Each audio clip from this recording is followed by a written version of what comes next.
नमस्ते साथियों, एक बार फिर से स्वागत है हमारा इस YouTube channel Osho edu centre में। तो आज भी हम लोग यहाँ पर एएलपी टेक्नीशियन का जो सेट है हमारा, उससे संबंधित हम लोग कुछ इम्पोर्टेंट साइंस का क्वेश्चन करेंगे, जो कि यहाँ पर सेट पे हमारा जो लगभग 40 क्वेश्चन है साइंस का है, उसको हम लोग यहाँ पर करने वाले हैं। जैसे कि आप लोग को पता है कि जो टेक्नीशियन का जो सेट है, उसमें आप लोग को टोटल टेक्नीशियन के एग्जाम में आप लोग को आरआरबी टेक्नीशियन जो रेलवे टेक्नीशियन है, उसमें आप लोग को टोटल 100 क्वेश्चन रहेगा। और 100 क्वेश्चन में आप लोग को जो है 25 हो गया मैथ का, 25 रीजनिंग हो गया, फिर आप लोग को 40 हो जाएगा साइंस का क्वेश्चन, और फिर 10 क्वेश्चन आप लोग को जीके रहेगा, और उसमें करंट अफेयर्स भी इंक्लूड रहेगा। तो इस प्रकार हमारा जो यहाँ पर आरआरबी टेक्नीशियन का जो है एग्जाम का पैटर्न रहेगा।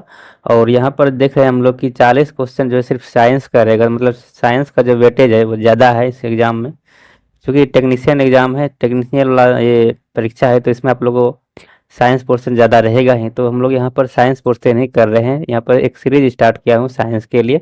तो ये तीसरा मेरा वीडियो रहेगा साइंस के लिए। तो हम लोग यहाँ पर अच्छी तरीके से साइंस को न्यूमेरिकल वगैरह जो भी होता है अच्छी तरीके से सोल्व करते हुए जाते हैं, सीखते जाते हैं। तो आप भी इस वीडियो में बने रहिएगा, बिना स्किप किए हुए लास्ट तक देखिएगा, ताकि एक एक प्रश्न आप लोग को अच्छी तरीके से समझ में आ जाए। चलिए हम लोग बिना टाइम गवाए प्रश्न देखना स्टार्ट करेंगे यहाँ पर।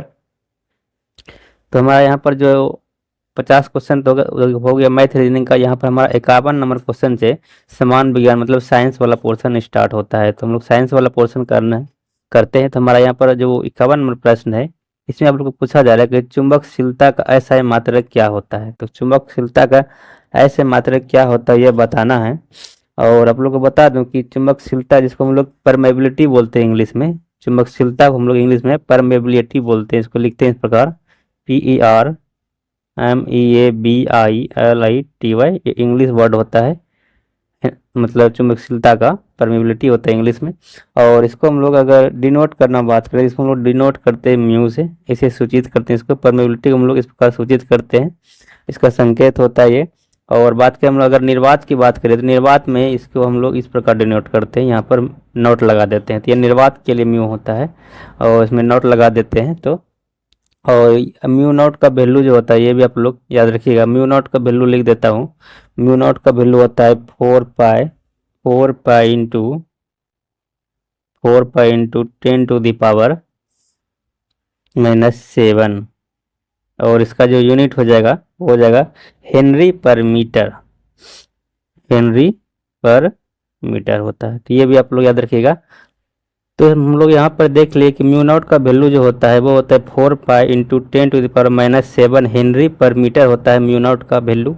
और म्यू नॉट क्या है हमारा, म्यू नॉट जो परमेबिलिटी है कहाँ पर, तो यह है निर्वात में परमेबिलिटी, मतलब चुंबकशीलता है निर्वात में। तो निर्वात में चुंबकशीलता का अगर मान पूछा जाए तो आप लोग क्या मारिएगा, 4 पाई इंटू 10⁻⁷ हेनरी पर मीटर। अब यहाँ पर देख सकते हैं हमारा जो ऑप्शन दिया गया है, जो पहला ऑप्शन है हमारा यहाँ पे हेनरी प्रति मीटर है, ये तो असहाय मात्रा की चुंबकशीलता का टेस्ला मीटर पर एम्पियर, और वेबर प्रति एम्पियर मीटर, ये भी क्या किसका मात्रक है, ये चुंबकशीलता का मात्रक है। तो यहाँ पर जो हमारा तीनों ऑप्शन में दिया गया है यूनिट, ये सभी जो है हमारा चुंबकशीलता का ही मात्रक है। तो इसका जो राइट आंसर हो जाएगा वो हो जाएगा उपयुक्त में से सभी, जो है यहाँ पर तीनों ऑप्शन में जो यहाँ पर दिया गया यूनिट, ये सभी किसका मात्रक है, तो चुंबकशीलता का ही मात्रक है। अब हम लोग यहाँ पर क्लियर कर लिए। अब आप लोग को बताऊं कि अगर चुंबकीय फ्लक्स का मात्रक की बात करें, तो चुंबकीय फ्लक्स का जो मात्रक होता है वो होता है वेबर, और चुंबकीय तीव्रता का मात्रक होता है टेस्ला। तो इतना आप लोग याद रखिएगा फर्स्ट प्रश्न से। अगला प्रश्न को हम लोग बढ़ेंगे। तो अगला प्रश्न हमारा यहाँ पर है प्रश्न संख्या 52। इसमें पूछा जा रहा है आप लोग को बल युग्म का उदाहरण है। तो बल युग्म का उदाहरण को देने के लिए हम लोग सबसे पहले हम लोग समझना पड़ेगा बल युग्म क्या होता है। तो आप लोग याद रखिएगा बल युग्म जो है एक शुद्ध घूर्णन उत्पन्न करता है। जैसे कि हमारा यहाँ पर कोई हमारा जैसे कि घूर्णन वाला चीज़ हो गया, जैसे कि यहाँ पर हमारा जो उदाहरण है यहाँ पर नल खोलना हो गया। नल खोलने के लिए क्या करते हैं हम लोग, घुमाते, फिर ढक्कन, किसी चीज़ का ढक्कन खोलने के लिए भी उसको हम लोग घुमाते हैं, तो उसमें वहाँ पर हम लोग कौन सा बल लगाते हैं, तो घूर्णन बल लगाते हैं। एक प्रकार का क्या हो गया वहाँ पर हमारा घूर्णन बल लग रहा है, मतलब शुद्ध घूर्णन बल लग रहा है, तो उसे हम लोग क्या बोलेंगे, बल में युग्म बोलेंगे, बल युग्म। तो हमारे यहाँ पर जो भी ऑप्शन यहाँ पर दिया गया, जैसे नल खोलना हो गया, ढक्कन खोलना हो गया, गाड़ी का स्टीयरिंग घुमाना हो, ये सभी जो है बल युग्म का ही उदाहरण था। इसका राइट आंसर ऑप्शन नंबर 4 हो जाएगा, उपयुक्त में से सभी। तो यहाँ पर हमारा दोनों प्रश्न का उत्तर जब उपयुक्त में से सभी ही हो गया। और अगर बात करें हम लोग जैसे और भी ऑप्शन, जैसे कि हमारा यहाँ पर जैसे हुआ हमारा पेन है, पेन में अगर हम लोग पेंसिल जो हमारा यहाँ पर इसमें एक लगाते हैं हम लोग ढक्कन पेन का, उसको हम लोग अगर घुमा के खोलते हैं, जैसे हमारा यहाँ पर पेन में ये देख रहे हैं, इसको अगर हम लोग घुमा के खोलते हैं इस प्रकार, तो इसमें कौन सा बल लगेगा, इसमें यही बल लगेगा, बल युग्म लगेगा, ठीक है, घूर्णन बल लगेगा। तो इस प्रकार हमारा यहाँ पर राइट आंसर हो जाएगा ऑप्शन नंबर 4। नेक्स्ट प्रश्न को हम लोग बढ़ेंगे। अगला प्रश्न यहाँ पर है 53 नंबर प्रश्न। बहुत सिंपल प्रश्न है। पूछा जा रहा है कि 10 न्यूटन और 5 न्यूटन के बल को एक वस्तु पर एक ही दिशा में लगाए जाते हैं तो वस्तु पर कार्यरत कुल बल कितना होगा। अब यहाँ पर दो जो बल हमारे, एक तो 10 न्यूटन का और एक 5 न्यूटन का, दोनों जो एक ही वस्तु पर लगाया जा रहा है। हमारा मान लेते ये वस्तु है कोई, इस पर एक हम लोग लगाते हैं, एक 10 न्यूटन का बल लगाते हैं और इसी डायरेक्शन में 5 न्यूटन का बल लगा है। तो सेम डायरेक्शन में अगर लगाते हैं हम लोग बल को, तो वो क्या होता है, दोनों बल जुट जाता है। तो इसका राइट आंसर 10 5 15 न्यूटन है। ऑप्शन नंबर 4 इसका राइट आंसर हो जाएगा। यही यहाँ पूछा जाता है कि ये जो बल हमारा विपरीत दिशा में लग रहा है, मतलब अलग डायरेक्शन में लग रहा है, सेम डायरेक्शन में नहीं लग रहा है, तो हम लोग क्या करते हैं, इसमें से माइनस कर देते हैं। तो यहाँ पर हमारा क्या हो जाता है, 10 - 5 बराबर 5 न्यूटन हो जाता इसका वैल्यू। तो यहाँ पर हमारा सेम डायरेक्शन था, एक ही दिशा था, इसलिए इसका राइट आंसर 15 न्यूटन होगा। अगला प्रश्न यहाँ पर प्रश्न संख्या 54 पूछा जा रहा है कि बल युग्म। अभी जस्ट हम लोग पढ़े कि बल युग्म क्या था, बल युग्म एक शुद्ध घूर्णन गति होता है। इसका राइट आंसर क्या हो जाएगा 54 का, अभी जस्ट हम लोग पढ़ लिए, इसका राइट आंसर हो जाएगा 54 का राइट आंसर हो जाएगा ऑप्शन नंबर 2 शुद्ध घूर्णन गति। अगला प्रश्न यहाँ पर प्रश्न संख्या 55 और ये न्यूमेरिकल हमारा, इसको हम लोग अच्छी तरीके से सोल्व करेंगे न्यूमेरिकल को। तो हमारा प्रश्न यहाँ पर है प्रश्न संख्या 55 की 20 केजी के एक पिंड को, जो हमारा 20 केजी का एक पिंड है, को भूमि के ऊपर 1 मीटर ऊंचाई पर बनाए रखने हेतु आवश्यक कार्य। तो कार्य जो हमारा होता है यहाँ पर, जो हमारा कार्य होगा भूमि के 1 मीटर ऊंचाई पर, उसके लिए हम लोग जो फार्मूला लगाएंगे, जो ऊर्जा बराबर सूत्र हो जाएगा, वो हो जाएगा mgh। जिसे हम लोग जानते हैं कि कोई वस्तु आकाश में अगर स्थित है स्थिर अवस्था में, तो वहां पर कौन सा बल लगता है, स्थित ऊर्जा लगता है, लेकिन गति अवस्था में रहेगा तो क्या होगा, वो गतिज ऊर्जा होगा। लेकिन हम लोग बात करें यहाँ पर जो जहाज हमारा आकाश में उड़ता है, तो वो ऊंचाई पर भी है और वो एक प्रकार से गति भी में भी है। तो गति में भी और ऊंचाई में भी है, तो हम वहाँ पर हमारा जो जहाज में वो दोनों प्रकार का ऊर्जा पाया जाता है, एक प्रकार गतिज ऊर्जा भी पाया जाता है और उसमें स्थितिज ऊर्जा भी पाया जाता है। तो यहाँ पर हमारा कोई वस्तु जो 1 मीटर ऊंचाई पर बने हैं, तो और उसका वजन है 20 केजी, इसके लिए हम लोग जो आवश्यक कार्य होगा वो mgh फार्मूला से निकलेगा, ठीक है। तो इसी फार्मूला से यहाँ पर हम लोग इसका वैल्यू निकालेंगे। हमारा m जो दिया गया है, m का वैल्यू वो कितना दिया गया है, 20 केजी दिया गया है। और g का मान हम लोग जानते हैं कितना होता है, जी का मान यहाँ पर डिस्कस नहीं किया गया कितना लेना है। फिलहाल हम यहाँ पर जी का मान अगर ले लें 10, तो 10 मीटर पर सेकेंड स्क्वायर ले लेते हैं। और एच जो हमारा कितना 1 मीटर है, तो एच हमारा 1 मीटर ले लेते हैं। अगर इसको मल्टीप्लिकेशन करेंगे तो हमारा क्या हो जाएगा, 200 हो जाएगा। दोस्तों यहाँ पर जो हमारा प्रश्न था, यहाँ पर प्रश्न जो हमारा यहाँ पर है, पूछा जा रहा है इतना ऊंचाई पर बनाए रखने हेतु आवश्यक कार्य, ना कि ये जो हम निकाले 200 जूल, ये जो हमारा आंसर आया 200 जूल, ये जो हमारा है यहाँ पर ये बनाए रखने का नहीं है, बल्कि ये हमारा जो उतना हाइट पर, मतलब 1 मीटर ऊंचाई पर ले जाने में जो हमारा किया गया कार्य है वो हो गया 200 जूल। लेकिन यहाँ पर प्रश्न हमको पूछा जा रहा है कि ऊंचाई पर बनाए रखने हेतु आवश्यक कार्य क्या होगा। तो ऊंचाई पर बनाए रखने के लिए हमारा एच तो 0 ही रह जाएगा ना, तो इसलिए यहाँ पर इसका वैल्यू 0 हो जाएगा। तो इसका राइट आंसर यहाँ पर इस क्वेश्चन के अनुसार 1 हो जाएगा, मतलब 0 इसका ऊर्जा हो जाएगा, सॉरी कार्य हो जाएगा। क्योंकि हाइट यहाँ पर क्या हो रहा है, हाइट बनाए रखने हेतु कह रहा है, मतलब हाइट हमारा चेंज नहीं हो रहा है, वहाँ पर हाइट हमारा 0 है। अगर हम लोग इस हाइट तक ले गए तो कार्य करने का मान होता है हमारा 200 जूल।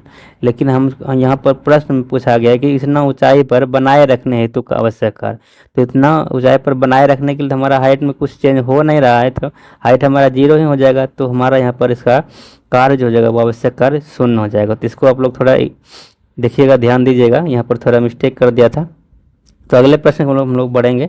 अगला प्रश्न यहाँ पर 56 नंबर प्रश्न, इसमें पूछा जा रहा है आप लोग को कि यांत्रिक ऊर्जा जिसका योग होती है। तो यांत्रिक ऊर्जा जब वो किसका योग होता है, यांत्रिक ऊर्जा जिसको हम लोग इंग्लिश में बोलते हैं मैकेनिकल एनर्जी, ये जो योग होता है वो गतिज ऊर्जा और स्थिति ऊर्जा का योग होता है। इसका राइट आंसर ऑप्शन नंबर ये हो जाएगा, गतिज ऊर्जा प्लस स्थिति ऊर्जा बराबर होता है यांत्रिक ऊर्जा। अगला प्रश्न यहाँ पर है प्रश्न संख्या 57, इसमें आप लोग पूछा जा रहा है कि पृथ्वी की सतह पर m द्रव्यमान और त्रिज्या r पर गुरुत्वाकर्षण के कारण त्वरण का अनुपातिक होगा। तो हम लोग जानते हैं कि g बराबर जो होता है फार्मूला, g बराबर होता है गुरुत्वाकर्षण नियतांक g into M by R square होता है ना।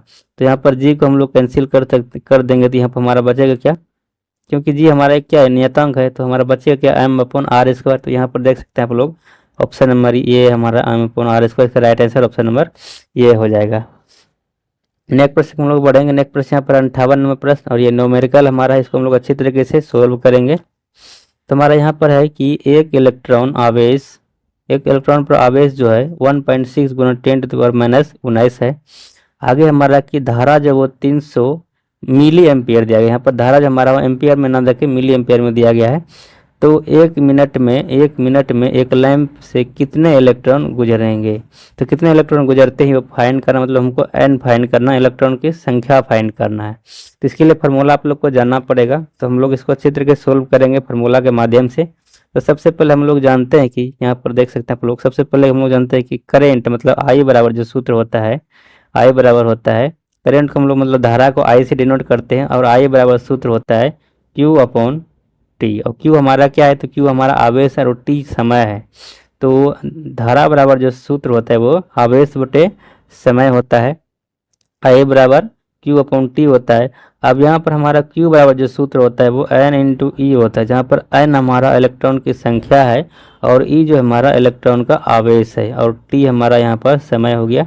अब इसी फार्मूला से हम लोग क्या करेंगे, N का वैल्यू निकालेंगे। तो यहाँ पर अगर फार्मूला हम लोग कंपेयर करें तो N बराबर क्या हो जाएगा, I गुना T हो जाएगा ना, N नंबर ऑफ इलेक्ट्रॉन्स। तो इसी फार्मूला से हम लोग नंबर ऑफ इलेक्ट्रॉन्स निकालेंगे। तो यहाँ पर देख सकते हैं हम लोग को I मतलब करंट का वैल्यू कितना है, 300 मिली एम्पियर है। तो हम लोग इसको एम्पियर में चेंज करेंगे तो -10⁻³ से मल्टीप्लिकेशन करना पड़ेगा। तो N का वैल्यू निकालना हम लोग इस फार्मूला में पुट करेंगे। I का वैल्यू ये हो जाएगा 300 इंटू, हम लोग एम्पियर में चेंज करेंगे, इसको 10⁻³ से गुना कर देंगे। और समय जो हमको दिया गया यहाँ पर 1 मिनट दिया गया, इसको हम लोग सेकेंड में चेंज करेंगे। तो 1 मिनट बराबर 60 सेकेंड होता है, तो हम लोग 60 सेकेंड लिखेंगे अपॉन। अब यहाँ पर हमारा ई आवेश है, इलेक्ट्रॉन का आवेश, तो इलेक्ट्रॉन का आवेश का वैल्यू दिया गया कितना, 1.6 गुना 10⁻⁻19 होता है। जब हम लोग इसको सोल्व करेंगे तो इसका वैल्यू आ जाएगा, सोल्व करने के बाद जिसका वैल्यू आ जाएगा आप लोग सोल्व कर सकते हैं इसको, इसका वैल्यू आ जाएगा 1.125 इंटू 10⁻20 हो जाएगा। तो इतना इलेक्ट्रॉन की संख्या हो जाएगा। अब यहाँ पर देखिए कौन सा ऑप्शन मैच कर रहा है हमारा, तो यहाँ पर देख सकते हैं ऑप्शन नंबर बी जो हमारा मैच कर रहा है 1.125 गुना 10⁻20। इसका राइट आंसर ऑप्शन नंबर 2 हो जाएगा। तो आप लोग ये अच्छी तरीके से समझ में आ गया होगा।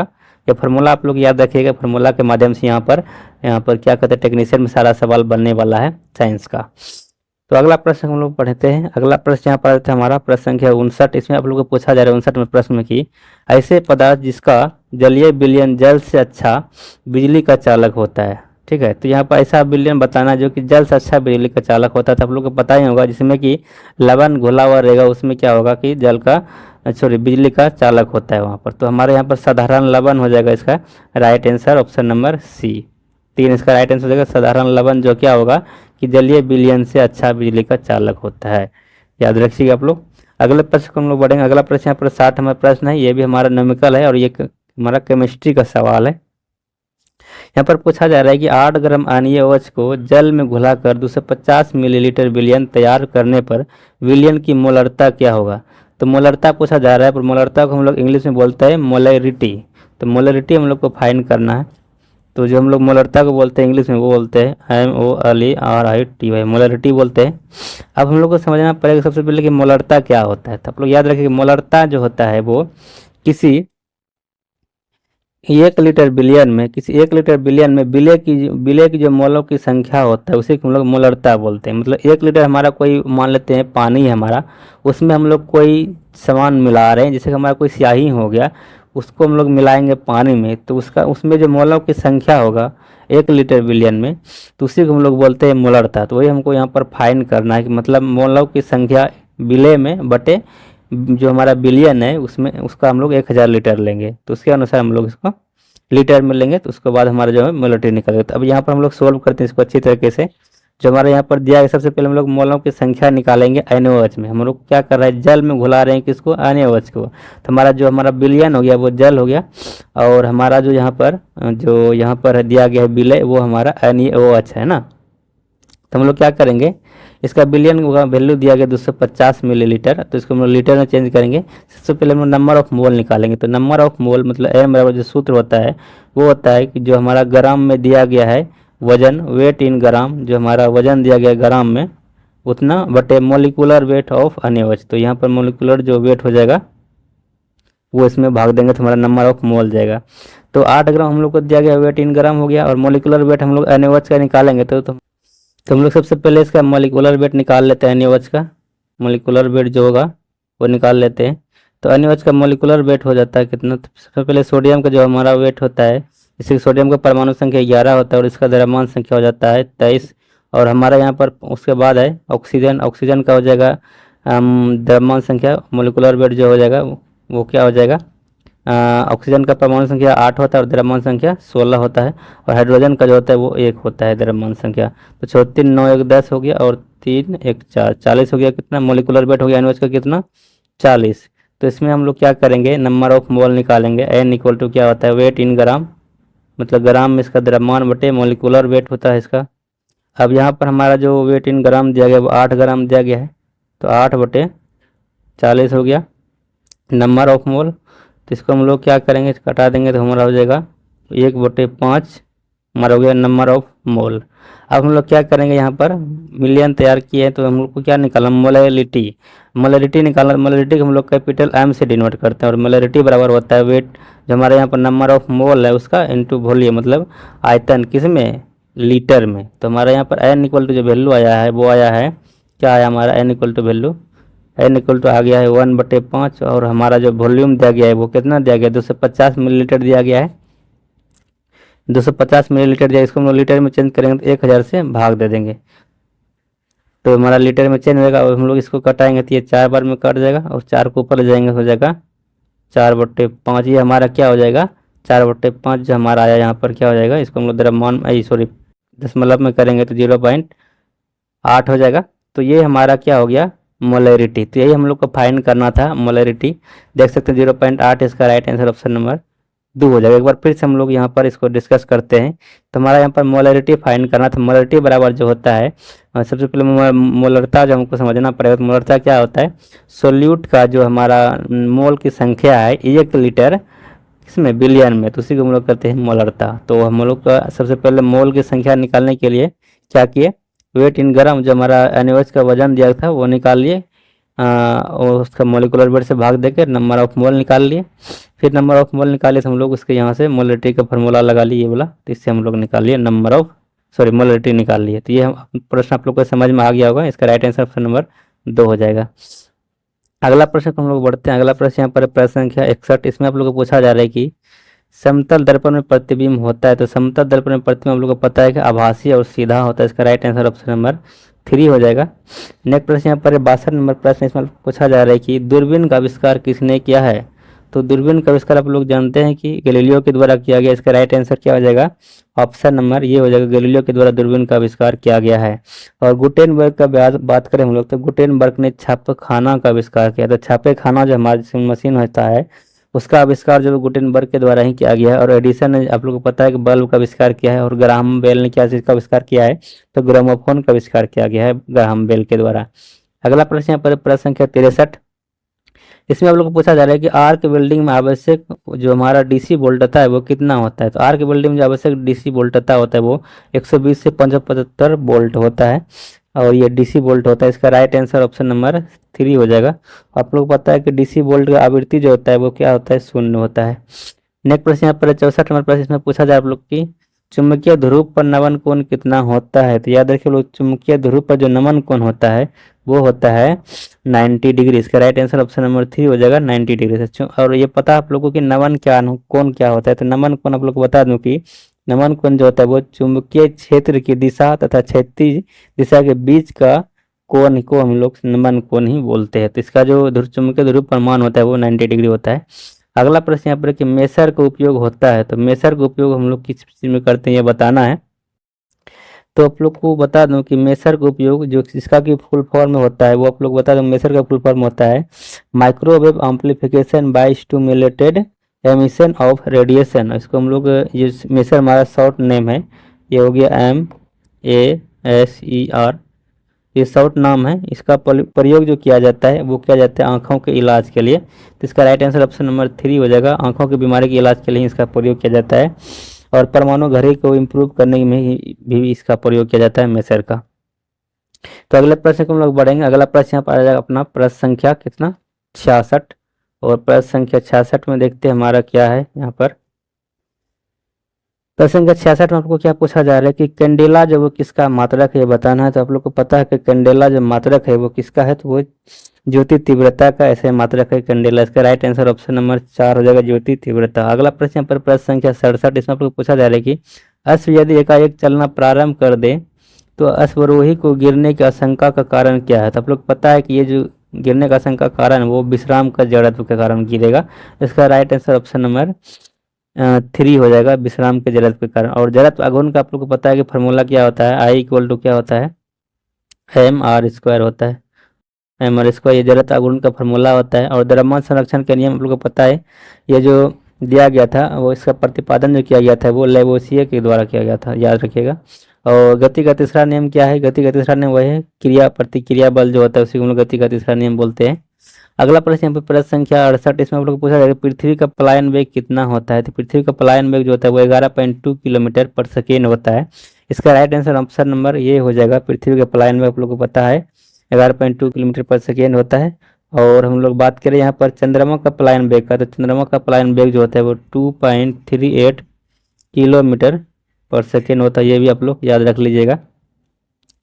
अगला प्रश्न यहाँ पर प्रश्न संख्या 69 है, इसमें पूछा जा रहा है कि साबुन के बुलबुले के अंदर का दाब वायुमंडलीय दाब से क्या होता है। तो वायुमंडलीय दाब से अधिक होता है तब ना वो मतलब साबुन का बुलबुला बनता है। अगर वायुमंडलीय दाब के बराबर हो जाएगा क्या हो जाएगा, वो साबुन का बुलबुला फट जाता है। तो इसका राइट आंसर ऑप्शन नंबर ये हो जाएगा, अधिक होता है दाब। अगला प्रश्न यहाँ पर इंद्रधनुष में रंगों का क्रम क्या होता है, ये क्रम पूछा जाएगा इंद्रधनुष में। तो इसका आप लोग क्रम याद रख सकते हैं इस फॉर्मूला मतलब इससे कि बैनी और बैजानी बैजानी पी नाला। तो इससे आप लोग क्रम याद रख सकते हैं। जो हमारा रंग होता है वो बैगनी हो गया, जामुनी हो गया, नीला हो गया, फिर हमारा यहाँ पर हरा हो गया, पीला हो गया, नारंगी और लाल, ये क्रम होता है इंद्रधनुष में रंगों का। इसे आप लोग याद रख सकते हैं। इसका राइट आंसर यहाँ पर हो जाएगा ऑप्शन नंबर 4, बैगनी, जामुनी, नीला, हरा, पीला, नारंगी और लाल। नेक्स्ट प्रश्न यहाँ पर 71 में प्रश्न है कि जिन पदार्थों में अनंत विद्युत प्रतिरोध होता है उन्हें क्या कहते हैं। तो अनंत विद्युत प्रतिरोध होता है मतलब वो क्या होगा कि वो अपने से विद्युत को चालक नहीं होने मतलब चालन नहीं होना देगा। इसका राइट आंसर ऑप्शन नंबर 3 हो जाएगा, विद्युत रोधी होगा वो। और फिर हमारा यहाँ पर अगला प्रश्न हो जाएगा क्या, ऑप्शन नंबर अगला प्रश्न हो जाता है 72 में प्रश्न। इसमें आप लोग को पूछा जा रहा है कि अस्थायी चुंबक किस पदार्थ से बनाया जाता है। तो अस्थायी चुंबक आप लोग को पता है कि इस्पात से बना है। इसका राइट आंसर ऑप्शन नंबर 4 हो जाएगा, इस्पात। और इस्पात जब आप लोग को पता है किसका किसका मिश्रण है, तो ये एल्यूमिनियम, निकेल और कोबाल्ट का मिश्रण है। अगला प्रश्न यहाँ पर है कि सूर्य में ऊर्जा का निर्माण होता है। तो सूर्य में जो ऊर्जा का निर्माण होता है वो नाभिकीय संलयन के द्वारा होता है। और हमारा बात करें यहाँ पर जो हमारा हाइड्रोजन बम होता है वो भी नाभिकीय संलयन पे ही बेस्ड है। और परमाणु बम हो गया नाभिकीय विखंडन पर। अगला प्रश्न यहाँ पर प्रश्न संख्या 74, इसमें लोग पूछा जा रहा है प्रश्न संख्या 74 में कि हाइड्रोजन बम का विकसित किया गया था, किसके द्वारा किया गया था हाइड्रोजन बम विकसित। तो याद रखिए आप लोग, हाइड्रोजन बम जो विकसित किया गया था वो किया गया था एडवर्ड टेलर के द्वारा। इसका राइट आंसर ऑप्शन नंबर हो जाएगा, एडवर्ड टेलर के द्वारा किया गया था। और बात करें हम लोग परमाणु बम का, तो परमाणु बम का जो आविष्कार किया गया था वो किया गया है ये ओपेनहाइमर के द्वारा, रॉबर्ट ओपेनहाइमर के द्वारा जो है। अभी जस्ट फिल्म भी आया इस पे ओपेनहाइमर पे। तो जो हमारा यहाँ पर है ओपेनहाइमर, रॉबर्ट ओपेनहाइमर के द्वारा परमाणु बम का आविष्कार किया गया। और बात करें हम लोग न्यूट्रॉन बम का आविष्कार किसके द्वारा किया गया, तो न्यूट्रॉन बम का आप लोग याद रखिएगा सैमुअल कोहेन के द्वारा किया गया, सैमुअल कोहेन, ये कोहेन हो गया, सैमुअल कोहेन के द्वारा न्यूट्रॉन बम का आविष्कार किया गया है। अगला प्रश्न यहाँ पर प्रश्न संख्या 75 कि 5 ओम प्रतिरोध वाले एक परिपथ में यदि धारा में वृद्धि होती है तो वोल्टेज क्या हुआ। तो हम लोग ओम के नियम से जानते हैं कि भी जो वो डायरेक्टली प्रोपोर्शनल होता है, अगर धारा बढ़ेगा तो वोल्टेज भी बढ़ेगा। इसका राइट आंसर ऑप्शन नंबर 2 हो जाएगा। अगला प्रश्न यहाँ पर 76 नंबर प्रश्न है कि इसमें पूछा जा रहा है कि दूध किस प्रकार का मिश्रण होता है। याद रखिए आप लोग, दूध जो मिश्रण होता है वो एक प्रकार का पायस होता है। इसका राइट आंसर ऑप्शन नंबर ये हो जाएगा। अगला प्रश्न यहाँ पर 77 में प्रश्न है कि चक्रण क्वांटम संख्या कितने मान होता है। तो आप लोग बता दें क्वांटम संख्या के जो हमारा चार प्रकार का होता है क्वांटम संख्या, वो हो गया कौन कौन सा क्वांटम संख्या, तो मुख्य क्वांटम संख्या हो गया, दूसरा हो गया द्विगंशी क्वांटम संख्या, और फिर तीसरा होता है चुंबकीय क्वांटम संख्या, और चौथा होता है चक्रण क्वांटम संख्या, जो कि यहाँ पर पूछा जा रहा है। तो चक्रण क्वांटम की संख्या जो है वो दो ही मान संभव होता है, एक होता है प्लस हाफ और एक होता है माइनस हाफ। इसका दो ही मान संभव होता है, इसका राइट आंसर ऑप्शन नंबर 2 हो जाएगा। अगला प्रश्न यहाँ पर प्रश्न संख्या 78 की निम्नलिखित में से हाइड्रोजन बंध पाए जाते हैं। तो हाइड्रोजन बंध किस में पाए जाते हैं, जल में, डीएनए में, प्रोटीन में, इनमें सभी में जो हाइड्रोजन बंध पाया जाता है। इसका राइट आंसर ऑप्शन नंबर 4 हो जाएगा, उपयोग में से सभी। नेक्स्ट प्रश्न यहाँ पर प्रश्न संख्या 79 की रसायन उद्योग में कौन सा तेजाब का मूल रसायन माना जाता है। तो तेजाब किसको बोला जाता है, तेजाब बोला जाता है सल्फ्यूरिक अम्ल को, और सल्फ्यूरिक अम्ल का जो फार्मूला होता है वो होता है H2SO4। इसका राइट आंसर ऑप्शन नंबर 3 हो जाएगा, H2SO4। नेक्स्ट प्रश्न यहाँ पर 80 नंबर प्रश्न है, इसमें पूछा जाए आप लोग को सबसे कम आयनन विभव वाला तत्व है, इनमें से कौन सा तत्व ऐसा है जो इसका सबसे कम आयनन विभव है। तो इसका राइट आंसर ऑप्शन नंबर 2 हो जाएगा, सीजियम का आयनन विभव जो होता है वो सबसे कम होता है।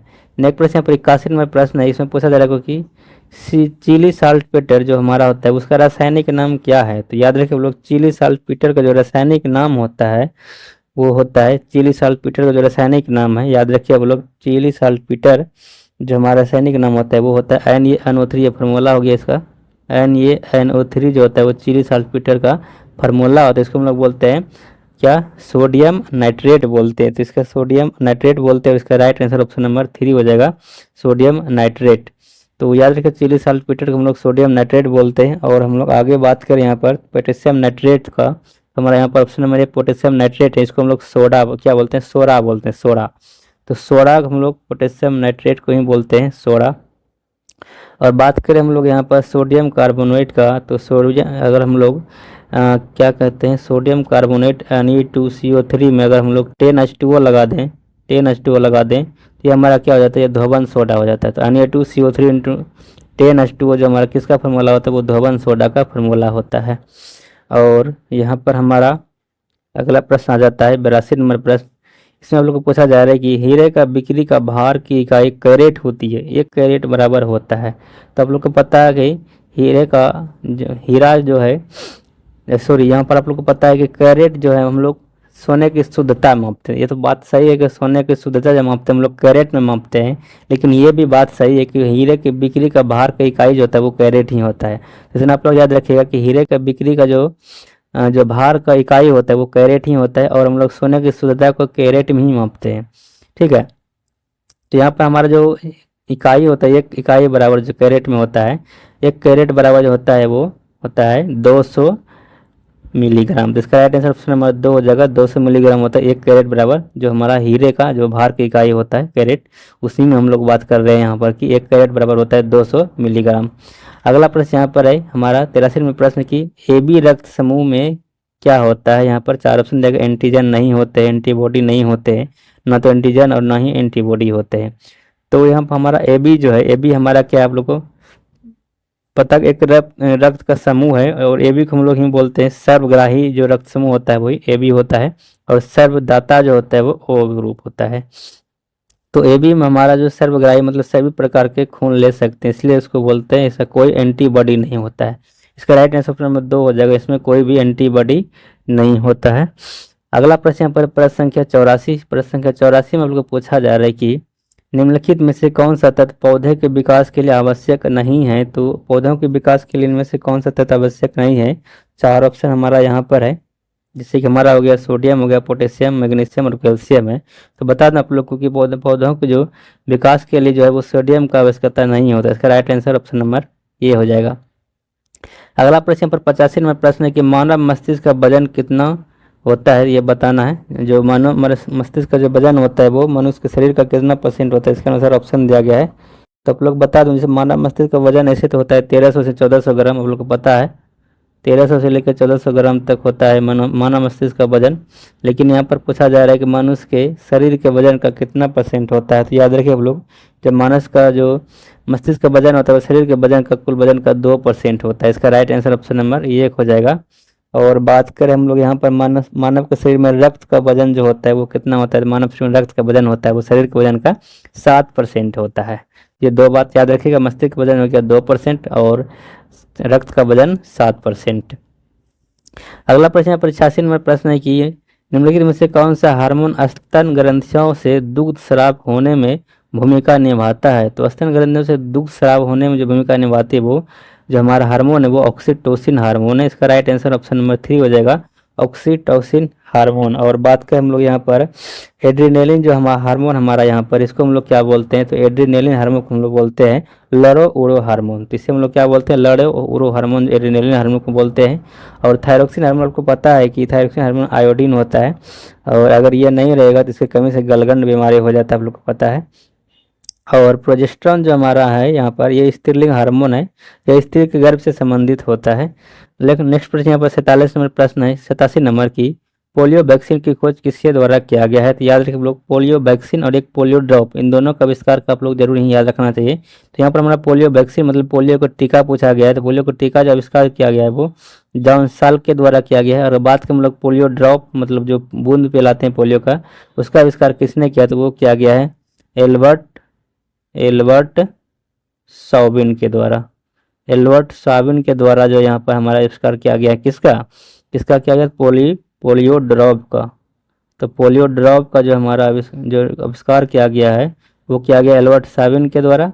और यहाँ पर पूछा गया था पोलियो वैक्सीन, इसका आविष्कार किया गया जॉन सॉल्क के द्वारा।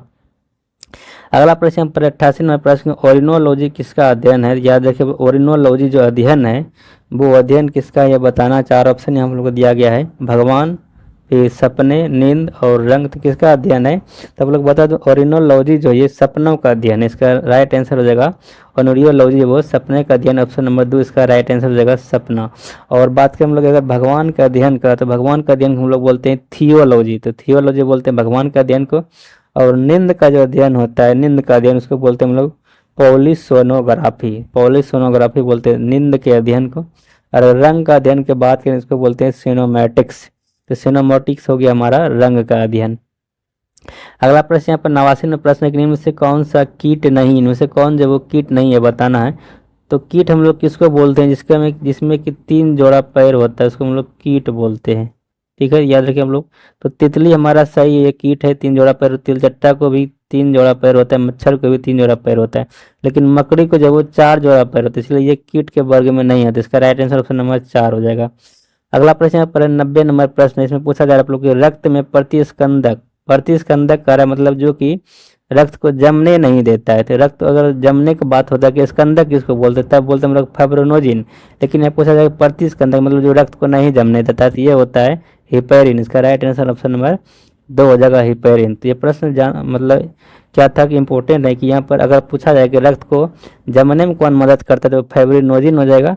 और रक्त को नहीं जमने वाला जो होता है वो होता है हिपेरिन। तो ये हमारा 90 नंबर प्रश्न था। और यहाँ पर हम लोग टोटल 40 प्रश्न साइंस का कर लिए हैं, जो कि बहुत इंपॉर्टेंट सब क्वेश्चन था। आप लोग को अच्छा लगा होगा ये साइंस का क्वेश्चन। तो फिर मिलेंगे हम लोग अगले वीडियो में इसी तरह के क्वेश्चन को लेकर। तब तक के लिए बाय बाय, टेक केयर।